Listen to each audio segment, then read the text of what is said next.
되리라 하셨도다.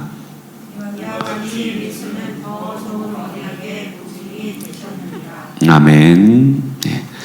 이곳은 이제 선교지이다 보니까 이곳에서도 경험할 수 있는 일인데, 가끔 현지인들에게 초대를 받아서 식사를 할 때면 우리가 도저히 못 먹는 음식들이 나오곤 합니다. 베트남에서는 이제 계란을 먹을 때 거의 부화 직전에 계란을 삶아서 주기도 하더라고요. 가끔 길거리에서 팔기도 하죠. 중국에서도 그렇고 선교지에서 음식을 대접하면 이거는 도저히 먹기 힘들다, 이제 이런 때가 있습니다. 그런데 이제 우리가 설사 못 먹더라도 우리가 그 선물을 받을 때, 또 그런 음식을 받을 때 이것을 대접하니까 이것을 얼마나 소중한 마음으로 준비했고 어렵게 준비했는지를 이해하는 것만으로도 우리에게는 큰 선물이 되는 것이죠. 그리고 그것은 매우 중요한 일입니다. 오늘 우리가 보는 본문은 우리가 이해하기는 사실 어려운 좀 본문입니다. 한눈에 들어오기도 어렵고요. 이게 무슨 말 하는지 참 이렇게 딱 와닿는 그런 본문은 아닙니다. 감동이 빨리 오진 않죠. 그러나 우리에게 이 본문이 주어지기까지 얼마나 힘겹고 어려운 과정이 통과되었는지를 생각하면서 읽게 되면은 적어도 본문을 전달하는 이의 수고에 대한 감사, 그리고 또 내용에 대한 이해를 할 수 있습니다. 오늘 본문이 다 그런데요. 우리가 당시 성경을 받았던 사람이라, 히브리서 독자라고 생각하고 이야기를 한번 들어보시면 조금 이해가 됩니다. 히브리서의 독자들은 계속 말씀드렸지만 유대교에 있다가 막 전향한 사람들입니다. 그러니 그들의 삶의 환경은 여전히 온통 유대교적 제사법에 둘러싸여 있는 것이죠. 이슬람교 신자가 회심한다 할지라도 이슬람 문화 가운데 있습니다. 우리도 회심하였어도 이 문화 가운데 있죠. 1년에 3번 절기를 지내야 됐습니다. 실제로 양을 잡아드리는 제사, 소의 제사를 드렸던 문화 속에 살아갔던 사람입니다. 자, 이런 제사법들이 진행되고 있습니다. 물론 로마 시대가 되어서 이런 구약의 제사법이 잘 맞지 않는 부분도 있었습니다. 당시 제사장들은 성직 매매를 통하여서 관직을 얻었기 때문에 이미 유대인들의 마음에는 변혁이 필요하다고 여겨졌던 것이죠. 그럴 때 이제 예수의 메시아됨이 선포되었기 때문에 유대인들로서는 획기적인 변화의 계기가 됐습니다. 믿음을 가지고 메시아 예수를 환영하였고, 그들은 정말 말 그대로 메시아닉 주님을 믿는 유대인들이 되었던 것이. 그런데 이들에게 메시아를 믿는 메시아를 믿는 것은 믿는 거지만 문제는 예배가 문제였어요. 모여서 예배를 드리려고 하니까 우리는 찬양하고 말씀하고, 여러분 아시죠? 묵기찬, 설기찬, 목도기도 찬송, 설기찬, 설교기도 찬송. 예. 우리는 이것이 너무 당연한 예배지만 그들은 예배를 생각하면 뭐가 있어야 되냐면 소와 양의 제물이 있어야 됐습니다. 제사장이 그것을 받들고 지성소에 들어가는 일련의 행위가 있어야만 그들에게는 예배가 됐던 것이. 그 메시아를 받아들였어도 예배를 드리려고 하면은 그들에게는 제사장도 필요했고 제물도 필요했고 제사 제도도 무시할 수가 없었던 것이. 그러니 상당히 갈피를 잡기 어려웠던 것입니다.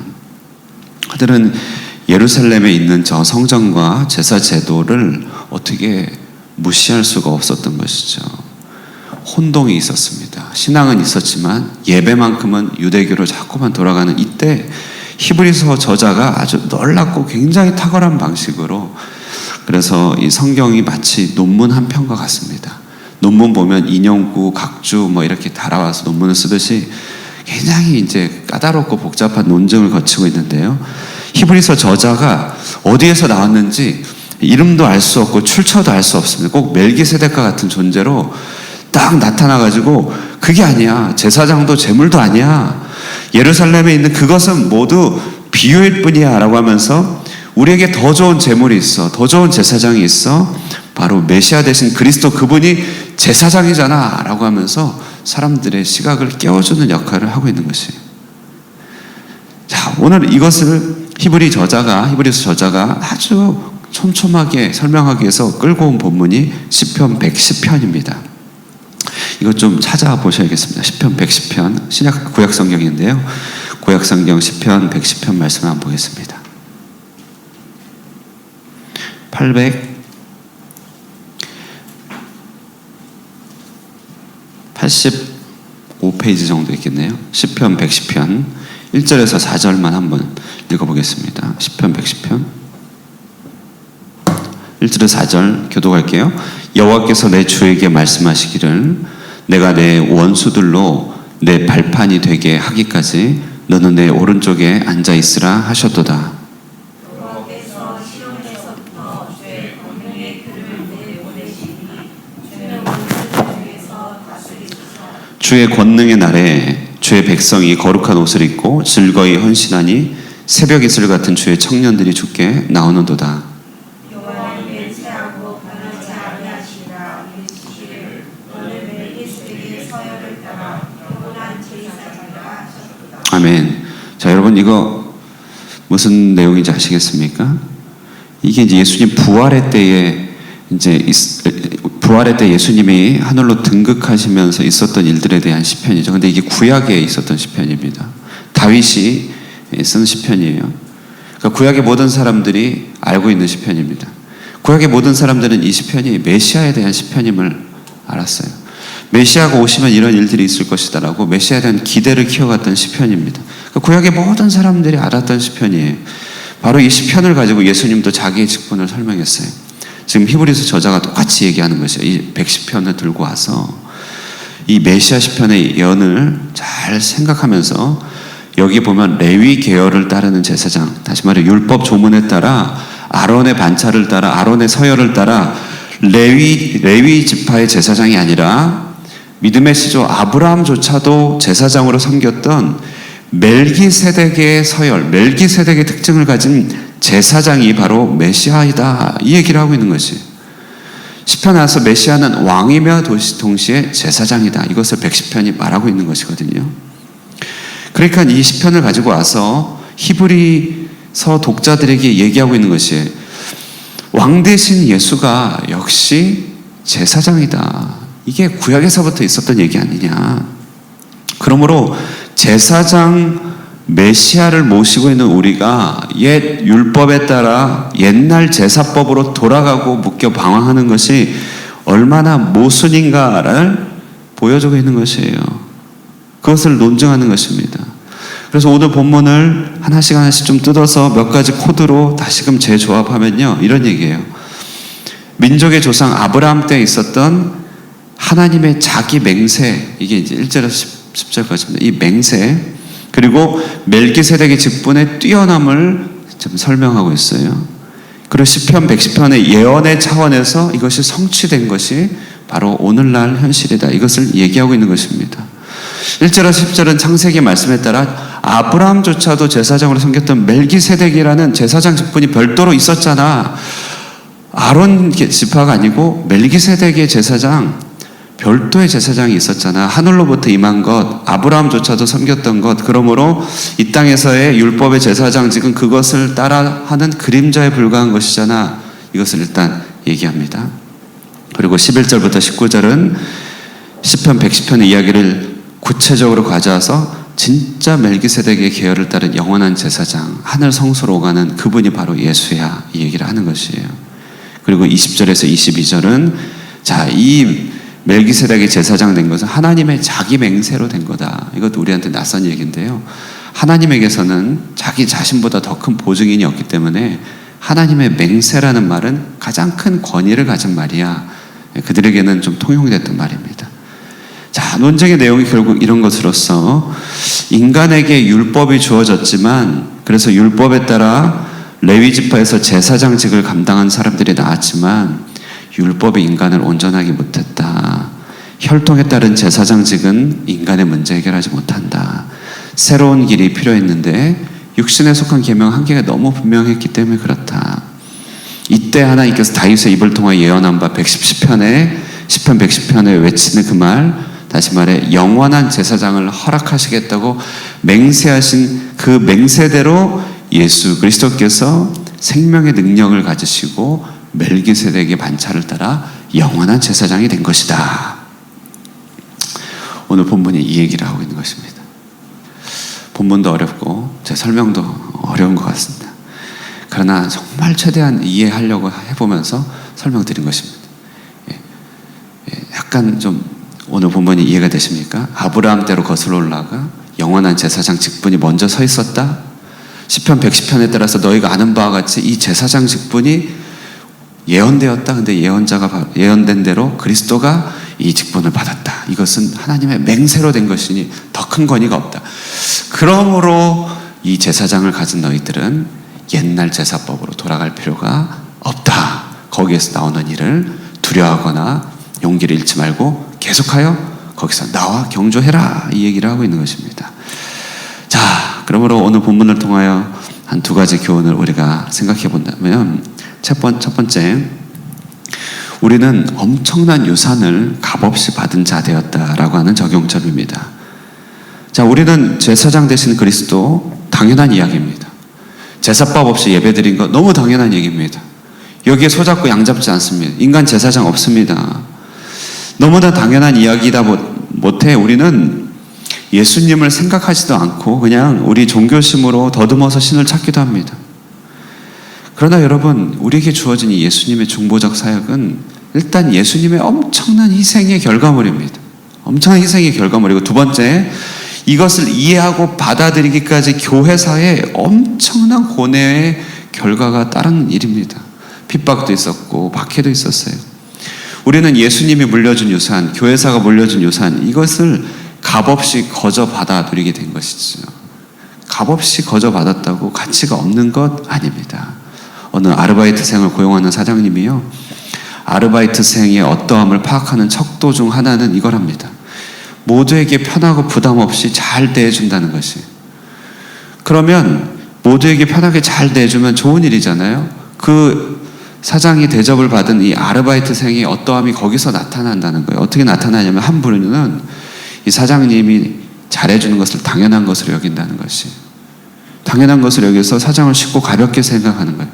그냥 대해도 그냥 막 대해도 되겠구나. 예사로 듣고 명령도 한번 지시한 것도 깜빡하고 그렇게 한다는 거예요. 근데 한 부류는요, 야, 사장님인데 어떻게 나한테까지 이렇게 해주시냐, 잘 대해주시냐 이러면서 고맙게 여기고 더 열심히 하는 부류가 있다고 합니다. 물론 첫 번째 부류가 더 많죠. 그러나 그 중에는요, 정말 이렇게 사장님이 잘 대해주고 헌신하는 것을 귀하게 생각하는 그 아르바이트생도 있다는 거예요. 그러면 그 아르바이트생은 머지않아 총무가 되고 머지않아 이렇게 직원도 되고 그렇게 된다는 것이. 우리에게 주어진 이 예배의 편안함, 우리에게 주어진 이 예배의 어떤 당연함이요, 사실은 어떻게 보면 무서운 시금석입니다. 하나님이 주신 이 값없는 선물은 우리에게는 우리의 어떠함을 드러내는 시금석이에요. 이 귀한 상급을 주시기까지 얼마나 많은 대가가 치러졌는가, 교회사는 얼마나 많은 혼돈과 방황을 통과해야만 했는가. 우리가 이 유산을 값진 것으로 생각할 필요가 있습니다. 제사장 되신 그리스도 안에서 기도함을 귀한 것으로 여겨서요, 주님이 이렇게 쉽게 만들어 주셨으니 얼마나 감사한 것인가 하면서 우리가 배나 더 주님께 충성해야 됩니다. 오늘도 이 아침에 기도할 때요, 그 안에서 기도할 수 있기를 바랍니다. 두 번째는요, 이 율법 장소에 매이지 않는 이 제사장적 존재 사역을 통하여 우리는 어디서든지 제사장적인 그런 삶을 살아가야 된다는 것을 말하고 있습니다. 자, 구약의 사람들은 신앙의 자유와 능력을 맛보고 싶어도 제사법에 매인 것이잖아요. 메시아담의 높음을 알고서도 제사법에 매여갖고 문화의 경계를 벗어나지 못하는 것이에요. 자기 동네를 벗어나지 못합니다. 한계가 너무 많아서 자유를 누리지 못했다는 것이에요. 그러나 이 영원한 멜기세덱의 반차를 쫓은 제사장직은 나이, 신분, 민족, 종교를 초월합니다. 어디에서나 제사장직이 수행될 수 있다는 것이에요. 두세 사람이 내 입으로 모인 곳에는 나도 그들과 함께 계신다고 말하는 것입니다. 더 나아가 주님은 이 제사장직을 우리에게 위임하셨다는 것이에요. 그래서 우리도요, 성직자나 어떤 일부 무리에게만 종교적 특권이 주어진 게 아니라 누구든 예수 그리스도 이름으로 서서 기도하고 사람들과 함께 기도하면 그곳이 영원한 제사장직이 임하는 곳입니다. 정말 그래요. 그래서 이 학교들도, 이 학교 가운데 학교 사역을 하시는 분들은요, 학교가 무너지고 어렵고 힘들어도 두세 사람의 학생만 모여서 함께 기도할 수 있다면 거기에 하나님 나라 임한다 생각하면서요, 학교 기도 운동 많이 벌이더라고요. 그러면서 두세 사람 모여서 신호회도 조직하죠. 회사는요. 여러분, 우리에게는 한계가 없어요. 누구든지 서 있는 곳에서 제사장적 직임에 참여할 수 있습니다. 내 가정에서도, 내가 서 있는 일터에서도 이 예수 그리스도의 한계, 공간을 초월하고 문화를 초월한 직분의 수행이 그 자리에 임할 수 있음을 기억한다면, 그 자리에서 나도 기도하고 제사장 되시는 주께서 함께 계시사 하늘 성소에 모든 축복과 은혜를 내려달라고 기도할 수 있는 것이에요. 그러므로 이 그리스도가 우리를 통해 일하시는 것이죠. 우리는 어디서든지 제사장적인 삶을 살아갑니다. 이것을 미셔널 라이프라고 하는 것이죠. 한계가 없습니다.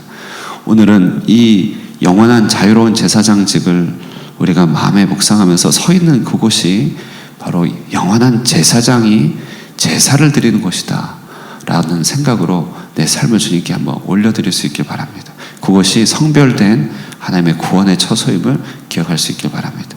오늘 하루 이처럼 주신 은혜를 가볍게 여기고 내가 서 있는 곳에서 제사장적 직임을 주께서 수행하시도록 내 자신을 내어드려 자주자주 기도하시며 하나님을 의지함으로 살아계신 하나님을 만나게 되는 그런 큰 역사가 있게 되기를 주님의 이름으로 축원드립니다. 기도하겠습니다. 살아계신 하나님 아버지, 감사합니다. 우리 주 예수 그리스도께서 그 희생으로 말미암아 우리에게 주신 영원한 중보의 그 모든 직임들을 이 아침에 묵상하며 감사를 드립니다. 교회사가 주께서 이루신 것들을 투쟁하고 고민하면서 우리에게 물려준 영적인 유산이 얼마나 위대하고 값진 것인지를 다시금 생각하게 됩니다. 우리 하나님께서 우리에게 이처럼 주신 귀한 유산들을 하나님, 우리가 온 마음으로 감사히 여기며 우리도 성심을 다하여 섬기게 하여 주시고, 우리 하나님께 충성을 다하여 하나님께 받은 바 은혜에 온전히 감사드릴 수 있는 우리 영혼이 되게 하여 주시옵소서. 무엇보다도 한계와 공간의 한계와 민족 문화의 한계를 초월하여 어디서든지 대제사장 직임을 수행하시는 예수 그리스도를 기억하면서 내가 서 있는 그곳에서 제사장 되시는 예수 그리스도를 영접하고 초청하며 기도함으로 우리 하늘 성소에 주님과 함께 더불어서 오르내릴 수 있는 하나님의 백성이 되도록 축복하여 주시고 함께하여 주시옵소서. 오늘도 그처럼 주께서 구별하시고 성별하신 그런 하나님의 사람이 되어 살아가게 하여 주시고 믿음으로 승리케 하여 주시며 우리가 밟는 땅, 그 모든 땅들이 우리의 약속의 기업이 됨을 맛보고 또 주님 안에서 찬미할 수 있는 고귀한 하루를 보낼 수 있도록 축복하여 주시기를 바라오며 살아계신 예수님의 이름으로 기도드리옵나이다. 아멘. 오늘 아침에 이 말씀 생각하시면서 기도하시고요. 정말 진실한 믿음이 필요한 말씀이죠. 온전한 믿음을 가지고 서 있는 곳에서 승리하며 살아갈 수 있게 해달라고 기도하시고, 우리 성도들을 위해서 기도해 주시고, 하늘꿈 교회에 하나님 나라 큰 역사가 나타나기를 위하여 함께 기도하며 기도하시고 돌아가도록 하겠습니다.